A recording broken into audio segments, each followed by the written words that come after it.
Eu tive uma experiência bonita com Deus na semana passada, na igreja. Como vocês sabem, eu fui para São Paulo semana passada. Fui pregar na igreja de um amigo que é pastor. Eu fui pastor dele, ele se formou na minha época como seminarista. Hoje ele é pastor lá em São Paulo, uma das igrejas de São Paulo. E eu não conhecia a igreja, nunca pus os pés naquela igreja. Foi até difícil de achar, porque ela é meio escondidinha. Mas falando de manhã para aqueles irmãos, de um tema que não tinha nada a ver com aquilo que eu vou dizer para você. No final do culto, uma irmã da igreja, na hora de cumprimentar ali, ela deu um papelzinho para mim. Estava escrito uma coisa no papelzinho. E o que estava escrito no papelzinho era aquilo que eu mais precisava na minha vida. E eu fiquei dizendo, como Deus é maravilhoso, porque ela nem sabe quem eu sou, não sabe nada da minha vida, nunca pus os pés aqui, nunca conversei com ninguém, e ela simplesmente passou um papelzinho. E o que estava escrito lá, você nunca vai saber, porque entre eu e Deus a conversa é íntima. Você deve estar morrendo de curiosidade. O que estava escrito lá? Não vou falar. Mas eu fico imaginando, eu fico pensando e vendo como Deus é maravilhoso, queridos. Como Deus fala com a gente mesmo, né? Eu até brinquei com uma outra pessoa e falei, olha, para isso acontecer numa igreja presbiteriana, tem que ser Deus mesmo, né? Através de um papelzinho escrito. E é maravilhoso porque Deus sempre comunica com a gente. Eu estou dizendo isso para você, para ajudar você a continuar crendo e buscando a Deus. Porque a hora que você menos esperar, Ele fala com você. Amém. Eu não fui lá para escutar Deus, no sentido de... Eu não fui visitar a igreja, eu fui pregar para a igreja. Mas Deus estava cuidando de mim. E é maravilhoso isso, né, queridos? Quando a gente está descansado, quando a gente menos espera, Deus fala ao nosso coração. Então hoje eu queria compartilhar com você dessa série, ou dessa primeira série, sobre igreja, forma e essência, o texto de Colossenses. Você pode abrir a sua Bíblia, Colossenses 3, do verso 12 ao verso 17. Abra lá comigo. Colossenses 3, do 12 ao 17. Onde o apóstolo Paulo fala duas coisas sobre igreja aqui, ou dá duas definições sobre igreja nessa carta. Ele diz assim: portanto, como povo escolhido de Deus, santo e amado, revistam-se de profunda compaixão, bondade, humildade, mansidão e paciência. Suportem-se uns aos outros e perdoem as queixas que tiverem uns contra os outros. Perdoem como o Senhor lhes perdoou. Acima de tudo, porém, revistam-se do amor, que é o elo perfeito. Que a paz de Cristo seja o juiz em seu coração, visto que vocês foram chamados para viver em paz, como membros de um só corpo. E sejam agradecidos. Habite ricamente em vocês a palavra de Cristo. Ensinem, aconselhem-se uns aos outros com toda a sabedoria, e cantem salmos, hinos e cânticos espirituais com gratidão a Deus no seu coração. Tudo o que fizerem, seja em palavra ou em ação, façam-no em nome do Senhor Jesus, dando por meio dele graças a Deus Pai. Se você olhou com atenção esse texto, essa passagem do texto de Colossenses, você percebe que Paulo define a igreja de duas maneiras: como povo santo e como povo amado. E eu queria falar dessas duas expressões que Paulo usa acerca da igreja. A igreja é povo santo, a igreja é povo amado. Mas é preciso entender, em primeiro lugar, o que é que o apóstolo Paulo, principalmente o autor que mais falou sobre igreja. É curioso que você vai perceber que Jesus fala apenas uma ou duas vezes sobre igreja. É interessante que em certo sentido, o fundador da igreja, Jesus, ele fala uma vez só ou duas sobre igreja. Uma delas é naquela passagem clássica, né? Eu edificarei a minha igreja, e as portas do inferno não prevalecerão contra ela. Mas quem mais fala de igreja no Novo Testamento não é Jesus, é Paulo. Paulo desenvolve o conceito, a ideia, o significado, a profundidade desse termo e dessa realidade de corpo de Cristo. E quando Paulo fala da igreja como santa, e quando ele fala de santidade, é preciso dizer que, à luz do Novo Testamento, a santidade é um conceito diferente da santidade do Velho Testamento. Porque a santidade do Velho Testamento era basicamente uma santidade que tinha a ver com preceitos de estética e preceitos que regulavam os mínimos detalhes da vida. Quando você olha, por exemplo, as leis cerimoniais, santidade tinha muito a ver com lei cerimonial. Por exemplo, você não podia entrar na casa de Deus menstruada.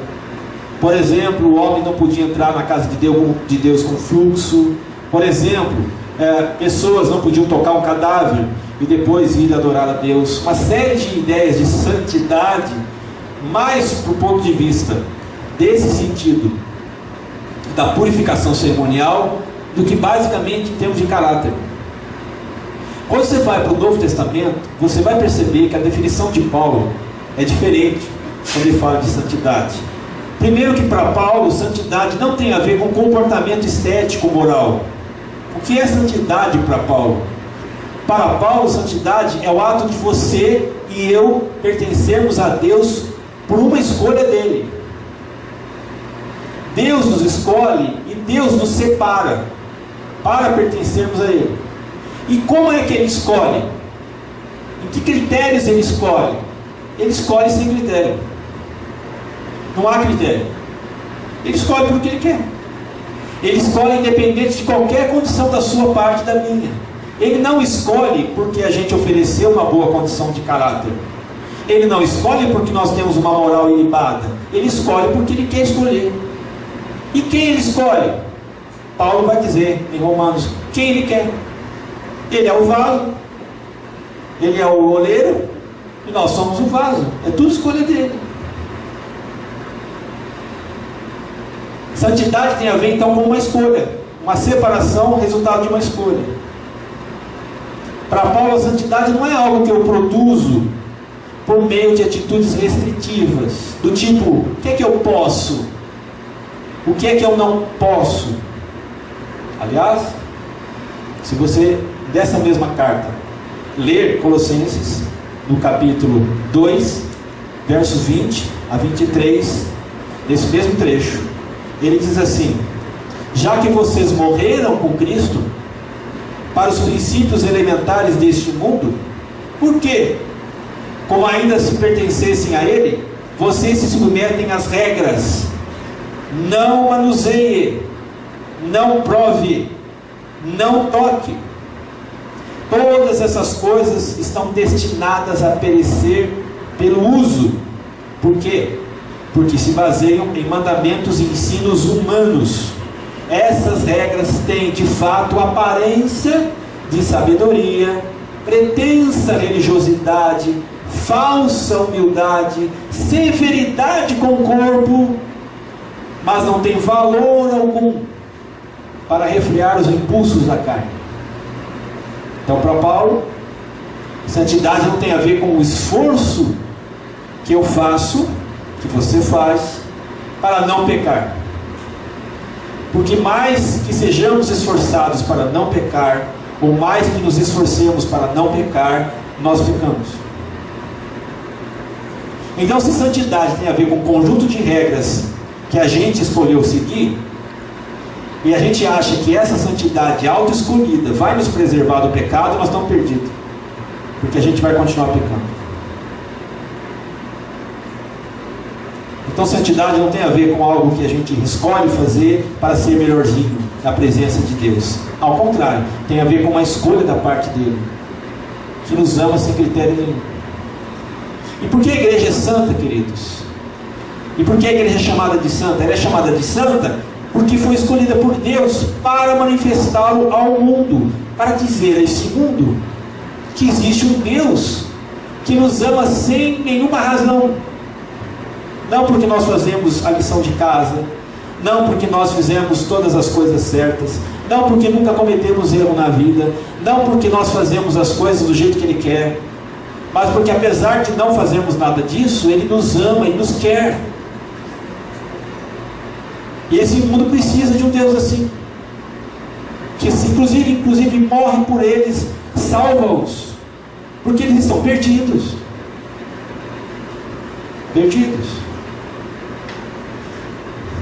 Lê depois com calma as 2 cartas que Paulo escreveu aos Coríntios. A carta aos Coríntios, como todas as cartas de Paulo, começa assim: Paulo, apóstolo de Cristo Jesus, aos santos que estão em Corinto, ou aos santos que estão em Roma, ou aos santos que estão na Galácia, e vai. Mas vamos pegar Corinto. Aos santos que estão em Corinto. Um detalhe que eu quero lembrar você: a igreja que mais tinha dons espirituais, quase todos manifestados e conhecidos do Novo Testamento, era Corinto. Todos os dons espirituais que você possa imaginar tinham lá. O que fazia daquela igreja uma igreja pretensamente muito espiritual, cheia de dons do Espírito Santo. E Paulo chama essa igreja de santa. Mas vai percorrendo comigo alguns capítulos iniciais, você vai perceber. No capítulo 3, ele diz assim: eu ouvi entre vocês, através de Cloe, que há intriga, divisão e mal entendimento entre vocês. Porque uns dizem, eu sou de Paulo, outros, eu sou de Apolo, outros, eu sou de Pedro, outros, eu sou de Cristo. E Paulo começa a desenvolver o fato de que eles estavam divididos entre preferências de grupos. Um seguia Paulo, outro Apolo, outro Pedro. E não só isso, mas eles brigavam entre si para dizer qual deles era o mais espiritual na igreja. Esses são os santos, brigões. Aí você vai para o capítulo 5 dessa carta, onde Paulo diz assim: nem lá fora no mundo eu escuto e vejo o que eu vejo e escuto aqui na igreja. Alguém que se atreva a possuir a mulher do próprio pai sexualmente. Um certo sujeito dentro da igreja dormindo com a própria mãe ou a madrasta. E Paulo dá uma série de conselhos sobre como lidar com isso. Mas essa igreja é santa. Capítulo 6. 2 irmãos fizeram um negócio. Um não pagou. O caso vai parar na justiça comum. Há uma briga violenta na igreja. Você imagina o comentário: ó, o irmão fulano vendeu, o irmão X não pagou. Já imaginou o blá blá blá dentro da igreja? A igreja é santa.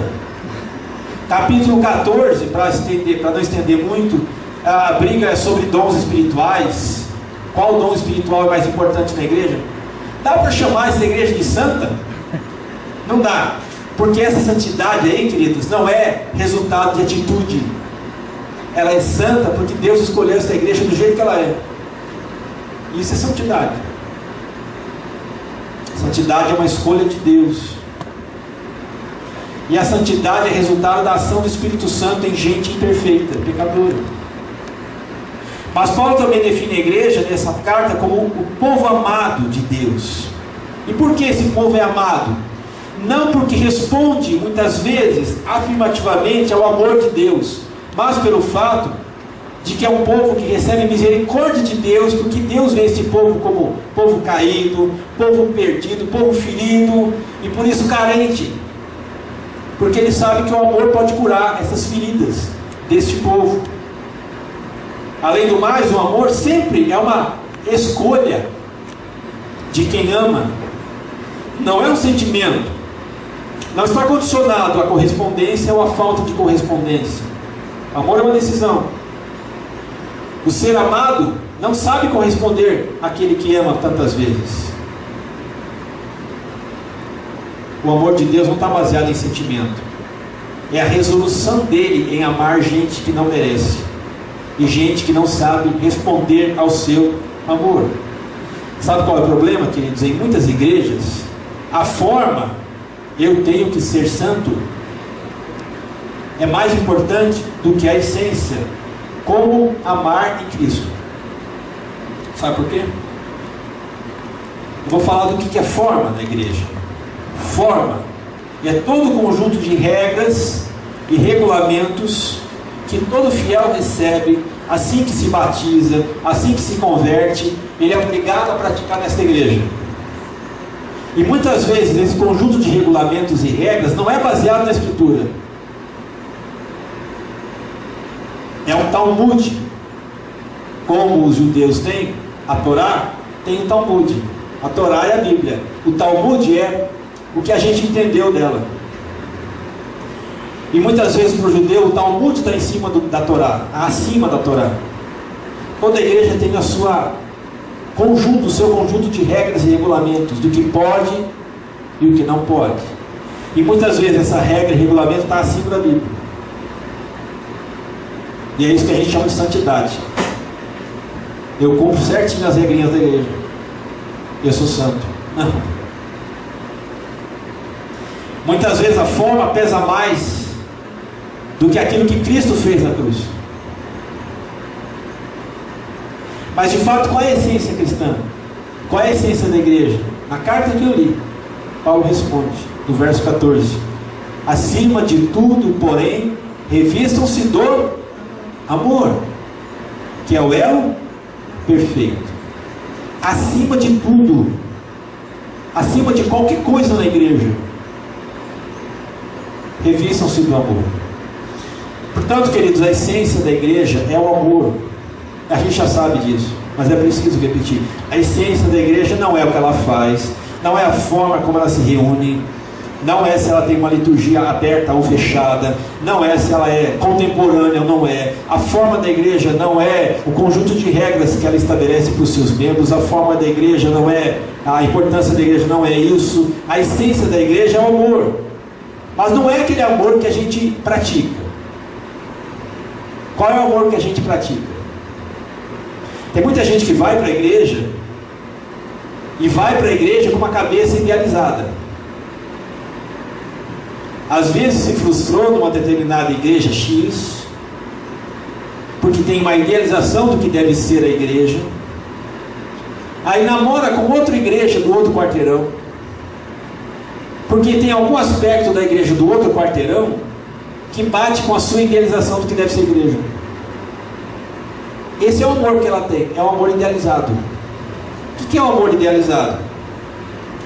É aquele amor que olha para o outro, não conhece o outro, não convive com o outro, mas na hora que começa a chegar mais junto, conviver de perto, aí se afasta, porque não se comunica mais. Por quê? Porque percebeu que o outro não é o que ele achava que o outro era. Nosso amor é muito assim, queridos.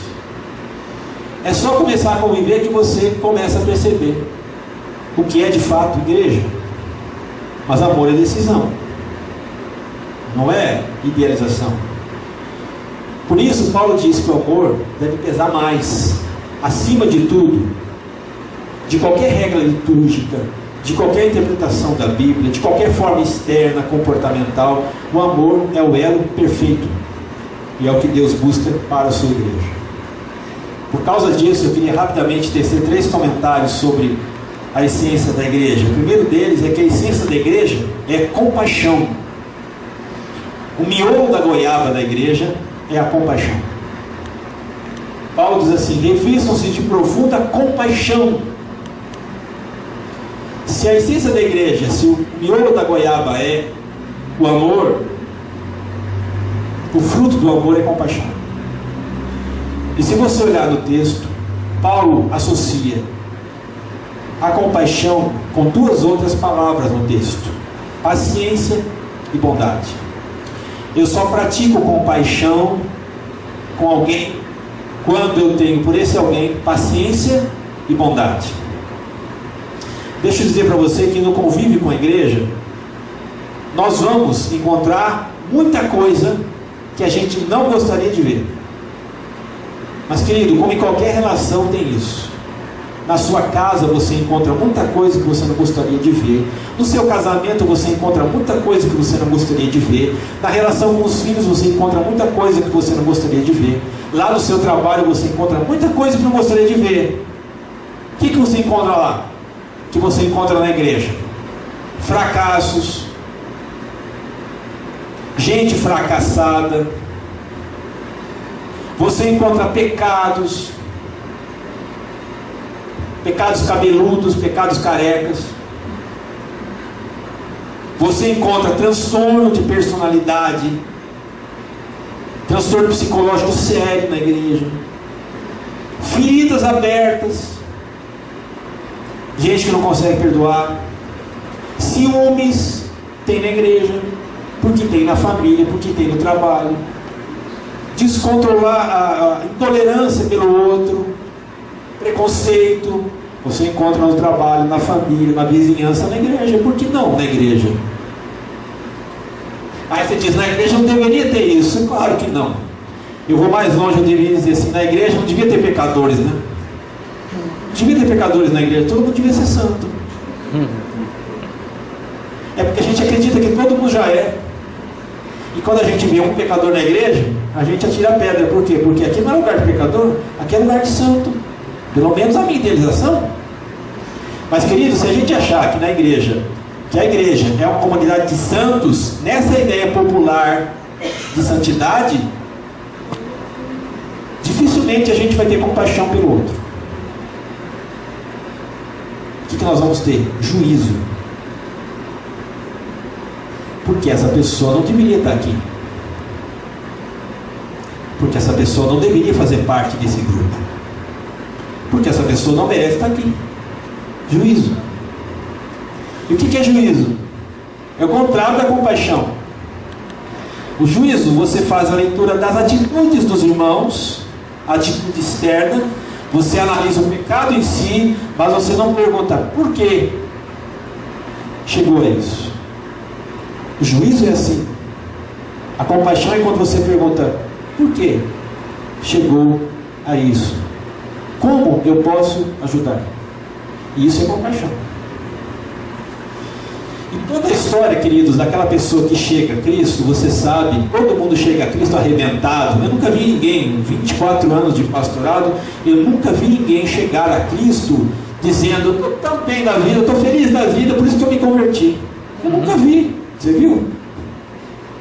Eu só vejo gente arrebentada chegar, estourada, esfacelada, machucada, ferida, quase morta. Só vejo gente assim chegar no Evangelho. E se a gente chega assim, nós temos que entender que Cristo é quem nos salva. Se nós viemos a Ele, queridos, é porque a gente faz parte daquele grupo que Ele diz, dos que estão doentes. Dos que estão doentes e precisam do médico. Dos que são pecadores e não santos. Nós fazemos parte dessa turma. Então a igreja não existe para dar à sociedade uma amostra de homens e mulheres ideais, perfeitos. Ela existe sim para mostrar como o amor de Deus é capaz de ajustar desajustados, como o amor de Deus é capaz de curar feridos, como o amor de Deus aceita rejeitados, como o amor de Deus salva os perdidos. Ela é uma amostra para dizer, aqui tem cura, aqui não tem fingimento, aqui tem cura. A igreja existe para isso. A igreja é um hospital, é a UTI aberta, mas é a igreja de Deus, queridos, que é chamada a exercer compaixão, não juízo. A segunda verdade, que a essência da igreja é viver em paz. Como é preciso repetir isso? A igreja é chamada para viver em paz. Nesse texto, Paulo diz que a paz de Cristo seja o juiz do seu coração, visto que vocês foram chamados para viver em paz. Olha para o Novo Testamento inteiro, você vai achar essa expressão, graça e paz. Infelizmente, no nosso tempo, graça e paz virou só saudação, cumprimento, nada mais. Graça e paz a vocês. Mas o Novo Testamento, graça e paz, não é só uma saudação. É a forma contemporânea do antigo shalom. O shalom do Velho Testamento, que significava graça e paz, que tudo vá bem com você, que tudo dê certo. Graça e paz. O fruto da graça é a paz. Cristo é o príncipe da paz e Deus é o Deus da paz. O que significa dizer isso? Que o fruto do Espírito de Deus é baseado naquele tripé: amor, alegria e paz. Então, se a igreja é chamada para viver em paz, quando ela começa a debater, discutir opinião que não chega a conclusão nenhuma e vai comprometer a paz dos seus membros, ela está totalmente perdida. Totalmente perdida. Ela não foi chamada para isso. E como as igrejas gostam de se meter em questão que não tem resposta, não é? Como a gente gosta de debater coisa que não vai a lugar nenhum. Eu já ouvi tanta discussão nas igrejas, você já deve ter ouvido tanta discussão na igreja, né? Desde discussão de uso e costumes, se o crente pode usar bermuda no templo, se o crente pode comprar coisa no domingo, se o crente pode beber cerveja, se o crente pode evitar filho, e uma série de coisas, né? Uns debates que não chegam a lugar nenhum. Sabe um programa da TV que é muito assistido? O crente ama esse programa, eu acho uma bobagem. É um programa que chama... Como é que é a frase? É uma frase. Eles convidam gente para debater. E fica aquele... O que você acha? Vejam só. Vejam só, isso. Campeão de audiência. Eu acho uma bobagem, de uma tremenda falta de tempo de quem não tem o que fazer na vida. Sabe por quê? Porque fica lá 2 horas debatendo e não chega a conclusão nenhuma. Pra quê? Mas crente ama isso, né? Se é uma coisa que a gente gosta, é ficar debatendo coisa à toa. Se os anjos têm sexo, se querubim, serafim, arcanjo. Vocês assistem, né?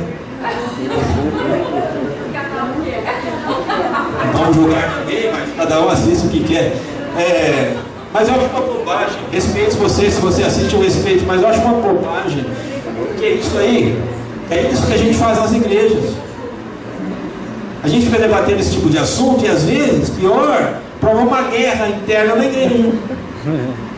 E aí você se pergunta, o que vale a pena? É claro que é possível divergir, queridos, mas se isso vai fazer a paz ser sacrificada, pode debater coisa à toa, não vai levar a nada. Verdade, isso é verdade. E é absurdo, principalmente é absurdo, quando você vê que irmãos rompem com uma igreja por causa de um tema. Eu já vi muito disso. Essa igreja não tem Espírito Santo, nós vamos embora para criar uma outra igreja ali. E aí começa uma nova igreja, sabe por quê? Não porque Deus mandou fazer uma nova igreja, plantar uma nova igreja. Uma nova igreja porque essa turma do descontente, vamos abrir lá, porque lá a gente pensa com a nossa cabeça e faz do nosso jeito. É uma bobagem de gente que não quis se perdoar, perdeu a paz, sacrificou a paz. Pior, queridos, é quando pessoas na igreja vão parar no consultório porque adoecem na igreja. Igrejas que vivem assim ficam doentes e adoecem os membros. Aí vão parar no consultório médico, no consultório psiquiátrico. Problemas, distúrbios sérios causados por quê? Por conflito na igreja.